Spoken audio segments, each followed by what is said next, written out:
Hi, Dana Phillips, family nurse practitioner with all things nurse. Go ahead and subscribe to my channel for real life nurse advice. And today I'm going to talk about salary negotiating. So whether it's your first time going on a job hunt as a new nurse, or you're a seasoned nurse and this is your 6th nursing job, there's some things that you want to keep in mind when you go through the process. I know when it comes to finding a new job, sometimes things can move really fast, and you sometimes can lose sight of the big picture. So you can go ahead, get a pen and a piece of paper and just write down all of your desired things that you want so that you can keep a clear vision of what you want and where you want to go. So first you want to assess, what is my lowest number and what is my desired number, okay? So providing you've already gone through an interview process and they offer you a job, they're going to come back to you with an actual number, whether it's a yearly salary or an hourly wage.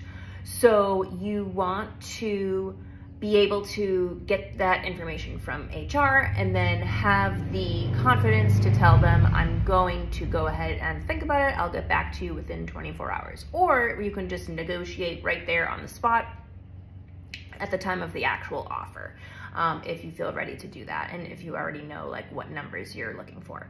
So first off, you want to assess where you are geographically and what the market is. So before you even go through the interview process, you want to be doing your research. You can go ahead and check Glassdoor.com or Indeed.com. You can get the average wage for the position that you are applying for in your geographic area, and also compare it to the national average for that job. So knowing that information is extremely important. And then you also want to, keep in mind, what's your level of education? What are your credentials? Do you have an associate's or a bachelor's? Do you have any extra credentialing in any specialty areas of nursing? If you're a nurse in a specialty for at least 2 years, you can go ahead and get extra additional credentialing in that area of specialty. So, assess what it is that you have to offer. And then, assess your experience level and if you have any past leadership experience, whether it was in a nursing job or in a completely different realm of work. Leadership skills and experience are usually transposable.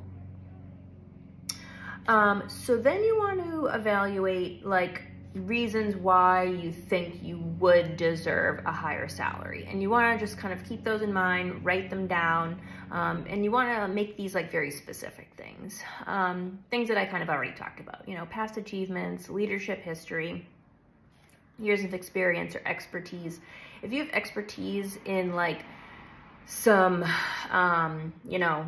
unique thing like technology, that's definitely something that you want to highlight on your resume and in the interview process and stuff like that. So if you're bilingual, that's a very, very important thing that you could use to sell yourself and potentially get more money when going through the process.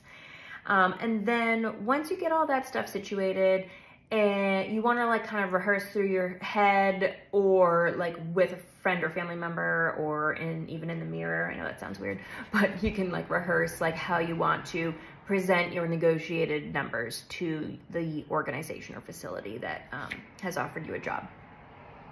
So when you're doing this, you want to come across very confident and not arrogant, okay? If you're asking for more money, you gotta back up what your reasons are. And you never wanna come across as rude or arrogant or entitled and just asking for more money just because you think you deserve it.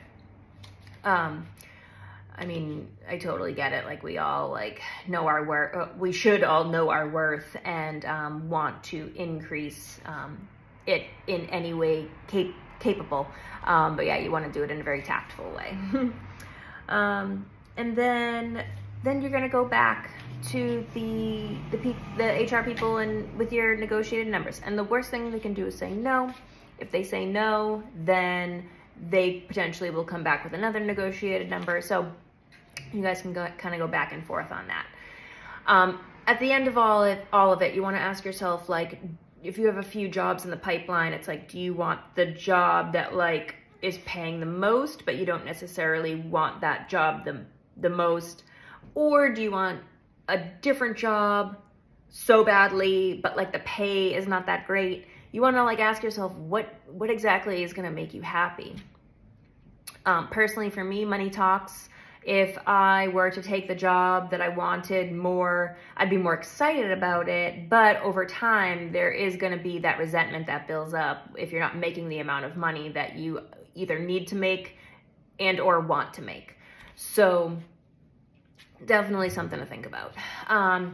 But as people are, I'm making this video in May, as people are graduating, they're going to be getting new jobs. So you want to start to think about this right now so that you're prepared to step into the whole process of actually getting a job. So if this video was helpful, go ahead and like my video. If you have any comments, any other tips or tricks, go ahead and leave some comments, and you can subscribe to my channel. Thanks. Have a great day.